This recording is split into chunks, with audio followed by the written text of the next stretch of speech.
Assalamualaikum warahmatullahi wabarakatuh. Semangat pagi, salam sejahtera, salam, Om Swastiastu, Namo Buddhaya, salam kebajikan, rahayu.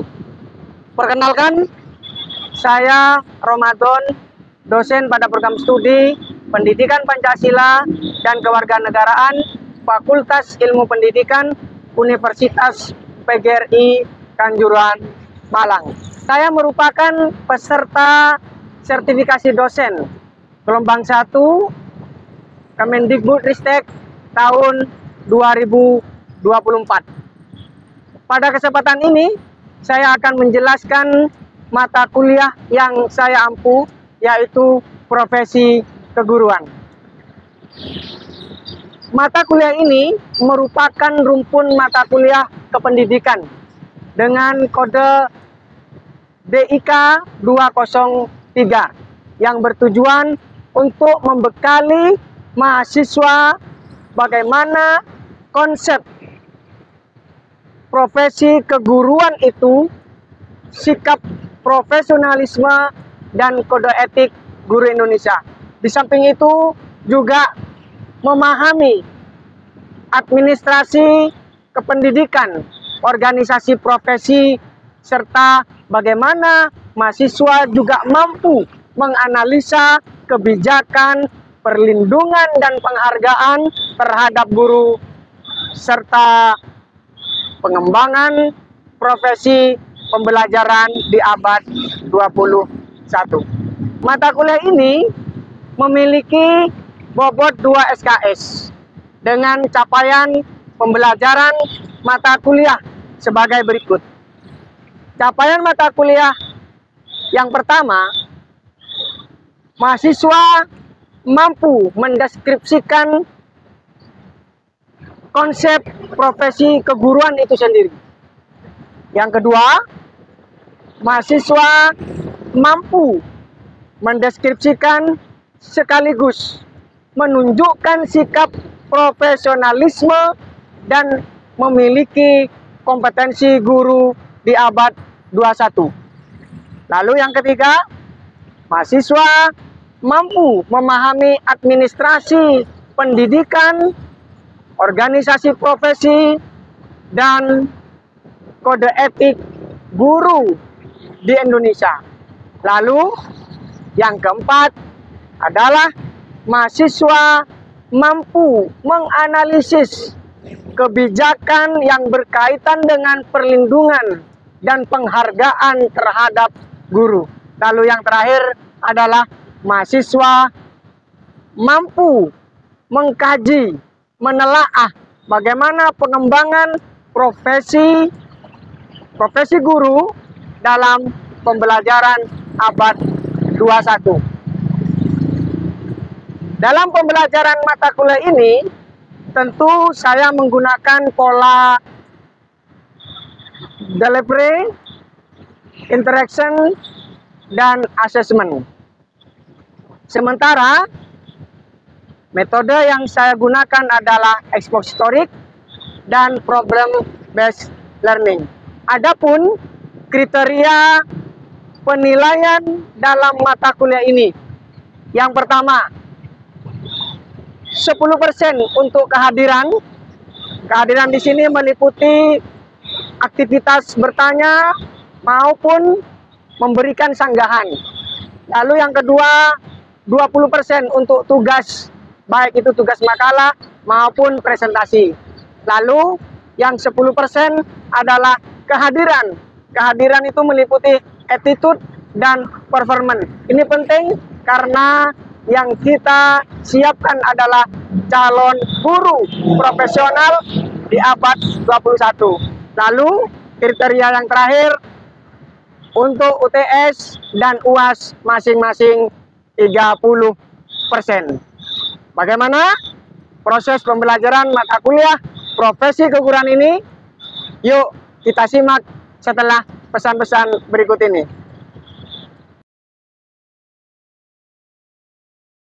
Baik teman-teman semuanya, di pagi yang cerah ini senang sekali kita berjumpa di mata kuliah profesi keguruan.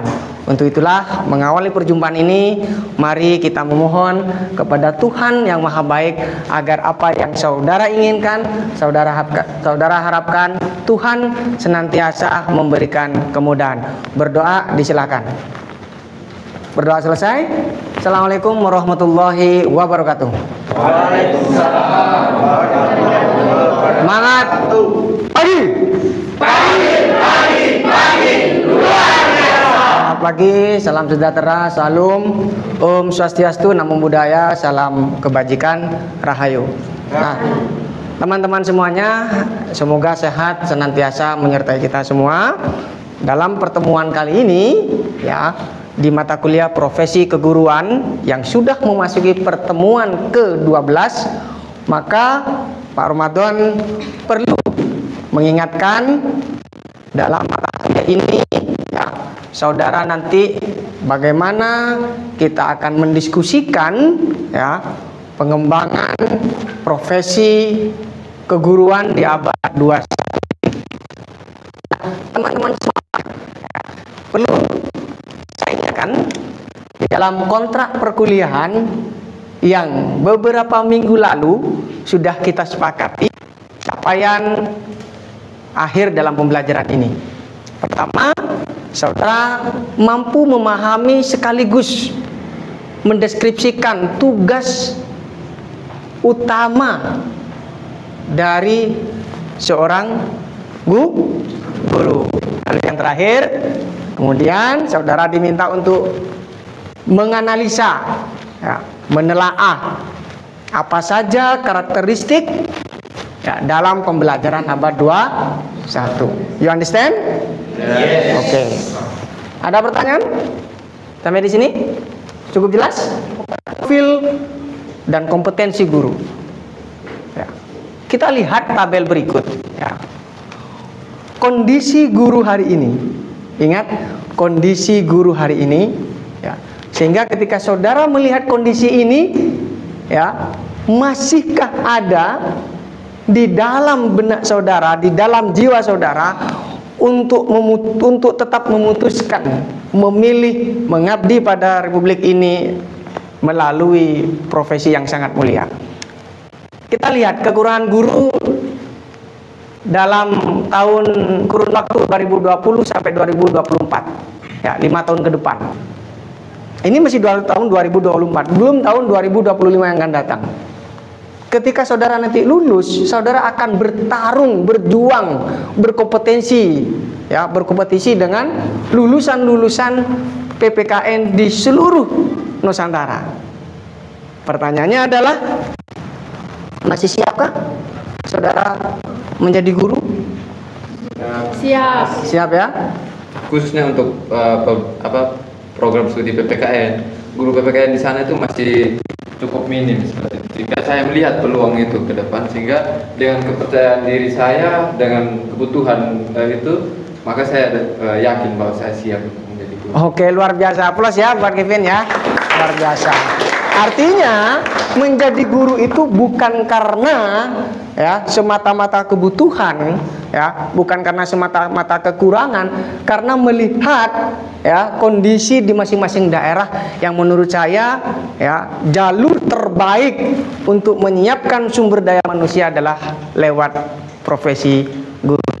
Dunia pendidikan ini semakin kompleks, termasuk guru, ya. Tentu saat saudara sekolah dengan hari ini situasinya berbeda. Kita sudah dikuasai oleh teknologi, atau yang kemudian dikenal dengan istilah abad 21. Pernah mendengar abad 21, ya? Pernah, ya? Apa kira-kira abad 21? Era digital. Era digital. Oke, boleh. Abad 21 itu apa? Yang ada di benak kamu apa ketika bicara tentang abad 21? Oke. Apa kira-kira abad 21? Peralihan pembelajaran di mana kurikulum kurikulum yang dikembangkan menuntun sekolah untuk mengubah pendekatan pembelajaran dari teacher center menjadi student center. Oke, dari teacher center menjadi student center. Tetapi ya seiring dengan perkembangan maka proses pembelajaran itu ya mulai mengalami inovasi-inovasi besar ya, terutama pendekatan-pendekatan berbasis teknologi. Nah, menelaah lebih jauh bagaimana kemudian pengembangan profesi keguruan ini pada abad 21 ya. Ada beberapa keterampilan abad 21 dan ini yang harus kita pahami betul menjadi sebuah tantangan dan peluang. Pertama, dalam bukunya Lee Crockett ini, yang pertama ada keterampilan yang disebut dengan problem solving, pemecahan masalah. Kehadiran kita ya, sebagai guru dituntut untuk memiliki sikap ini, bukan menghadirkan masalah, tetapi mampu memecahkan masalah, baik masalah yang dalam konteks pembelajaran maupun masalah-masalah yang beririsan dengan dunia. Satu sikap ya yang mengedepankan kreativitas. Ya, kita nggak mungkin melakukan proses pembelajaran secara monoton. Sebagai calon guru, ya, kreativitas ini menghadirkan suatu kenyamanan. Kenyamanan untuk siapa? Untuk semua yang terlibat dalam dunia pendidikan.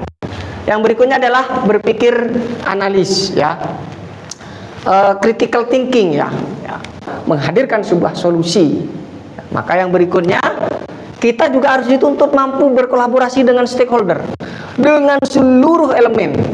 Ya, baik itu dalam konteks pembelajaran kita berkolaborasi ya dengan anak-anak kolaborasi antar satu dengan yang lain, kita bisa berkolaborasi dengan antar guru sepanjang materi yang kita siapkan ini masih beririsan dengan ya ilmu-ilmu yang lain. Setumpuk buku apapun yang kamu kuasai tidak memiliki kemampuan komunikasi, hilang dalam waktu sekejap.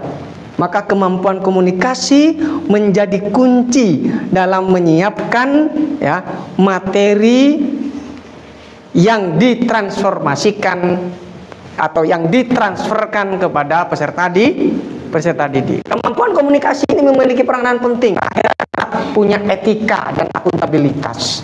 Ya, dunia digital kerap kali etika ya tersisihkan, bahkan terkikis oleh bahasa saya adalah kekejaman teknologi itu.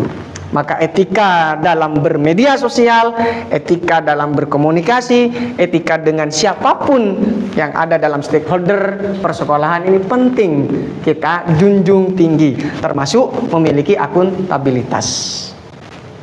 Paham maksud saya? Dalam sumber-sumber pembelajaran.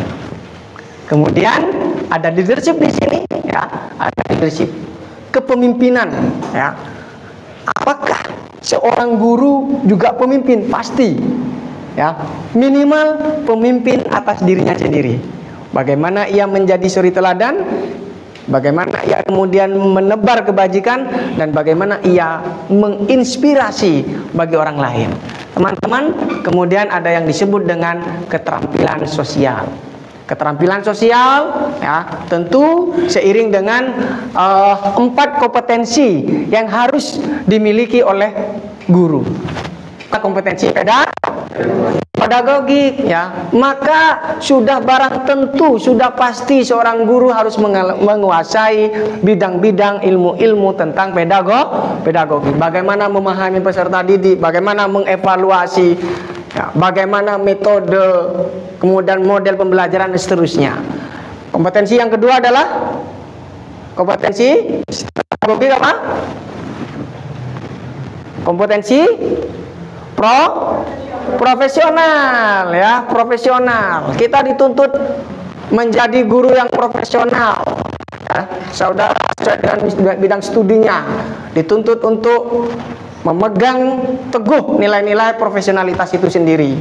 Nah, kemudian kompetensi yang ketiga adalah kompetensi sosial ya. Menjadi guru tidak hanya sekedar menghabiskan dari ruang kelas ke ruang guru, bagaimana interaksi sosialnya dibangun, baik itu di lingkungan sekolah maupun di luar sekolah, bisa dipisahkan ya. Memiliki kepribadian yang bagus akan berdampak pada interaksi lingkungan sosial yang nyaman. Kepribadian tentu jangan sampai kita menjadi guru seperti cerita-cerita ya, kasus-kasus yang sedang melanda dunia pendidikan.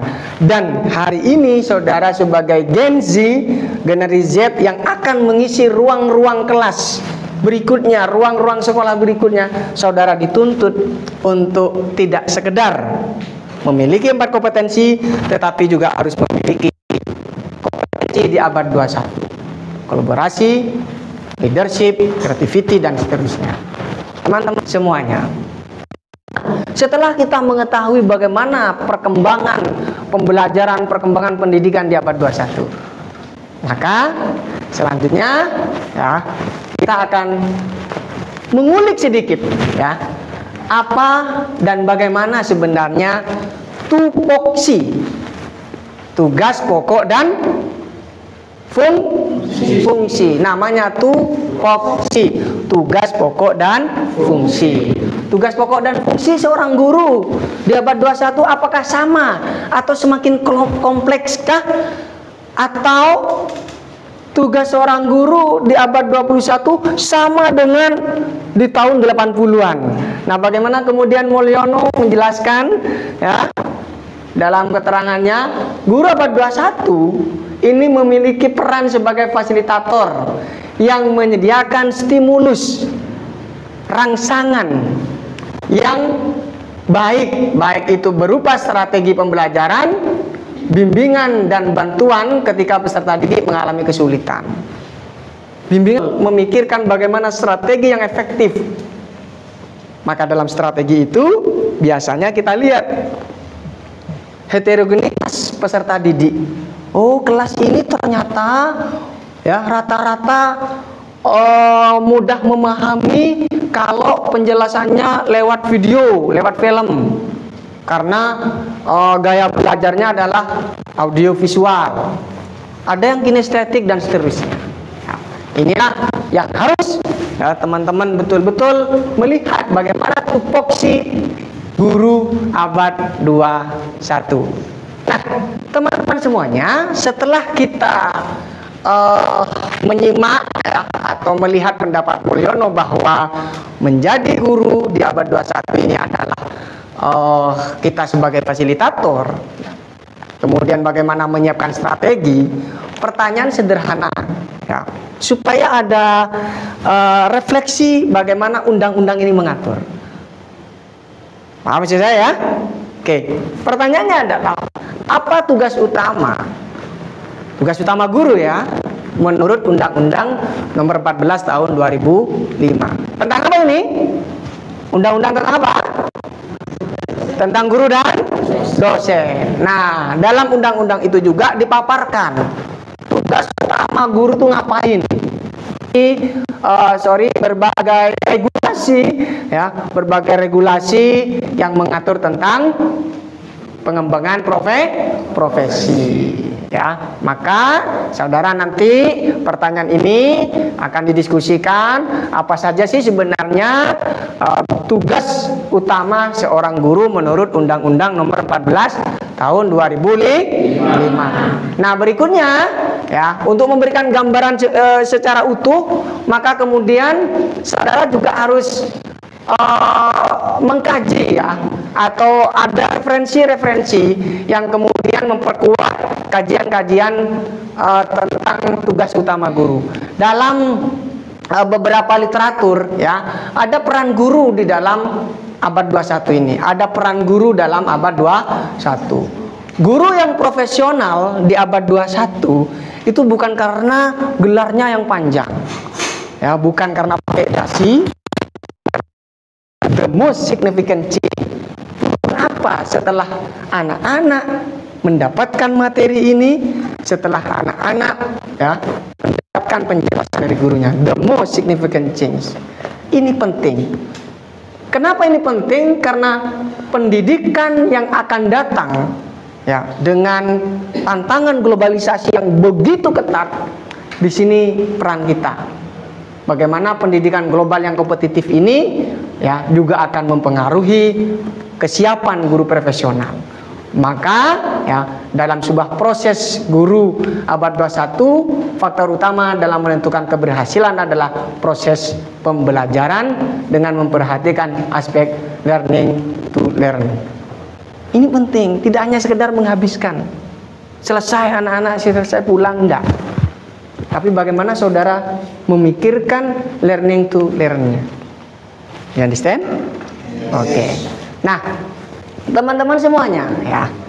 Maka kemudian seperti yang dijelaskan di awal tadi ya, setelah peran guru, keterampilan dan seterusnya ya, perlu juga saudara harus memahami karakteristik ya abad 21 atau Gen Z. Biasa dengan teknologi sejak lahir. Bahkan dia lahir sudah pegang HP. Nah, ini masalahnya. Lahir dia sudah pegang HP, sudah telepon. Mama, saya sudah keluar nih. Ya, mama di mana? Ini kalau kita analogikan luar biasa. Maka karakteristik siswa yang milenial ini mempunyai wawasan yang luas. Kalau saudara sebagai guru tidak memiliki wawasan luas, kamu sudah ditinggal satu langkah oleh siswanya. Pergaulan yang luas, pola pikiran yang maju serta menyukai hal-hal yang praktis dan instan. Nah, kondisi karakteristik peserta didik di abad 21 ini pun juga menjadi tantangan tersendiri bagi siapa? Bagi Gen Z yang hari ini menempuh mata kuliah profesi keguruan. Karena saudara jadi guru, kelak murid-murid saudara itu lahirnya bisa jadi tahun 2012, 2012 murid saudara. Bagaimana teknologi ini memberikan efek domino pada pengembangan kepribadian. Lebih suka berkomunikasi dengan gambar. Kalau dikasih gambar-gambar apa lucu ya, gambar-gambar pororo misalnya dan seterusnya, lebih senang. Atau keinginan untuk ikut sebuah organisasi yang mengarah pada pengembangan diri. Nah, teman-teman semuanya, dan tantangan yang ketiga adalah kita sebagai calon guru PPKN, bagaimana menurut saudara ya untuk menyiapkan tantangan pembelajaran guru profesional. Sebagai guru PPKN bagaimana sih ketika tadi sudah banyak dipaparkan tantangan-tantangan pembelajaran, kompetensi dan seterusnya, saudara akan mencoba untuk menelaah ya bagaimana menurut saudara ya dalam rangka menyiapkan tantangan itu tadi ya menjadi guru profesional. Nah, selanjutnya kalau bisa dipahami, maka setelah ini ya dibentuk kelompok, hitungan 1 2 3 4 5 6, diulang lagi 1 2 3 4 5 6, instruksinya dari saya. You understand? Yeah. Oke, dimulai dari sekarang. Berhitung. 4 5. Dimulai dari sekarang. 1. Ya. Setelah saudara membentuk kelompok sesuai dengan instruksi tadi, maka selanjutnya ada 3 pertanyaan besar ya yang harus didiskusikan. Setelah kita diskusikan, baru kita presentasikan untuk mendapatkan tanggapan dari kelompok lain. Pertama, seorang guru menurut Undang-Undang Nomor 14 Tahun 2005. Yang ketiga bagaimana saudara sebagai calon guru PPKN menyiapkan tantangan pembelajaran di abad 21. Waktunya dimulai dari sekarang. 3 pertanyaan utama kita diskusikan dari kelompok. Kita acak ya. Sekarang tanggal berapa?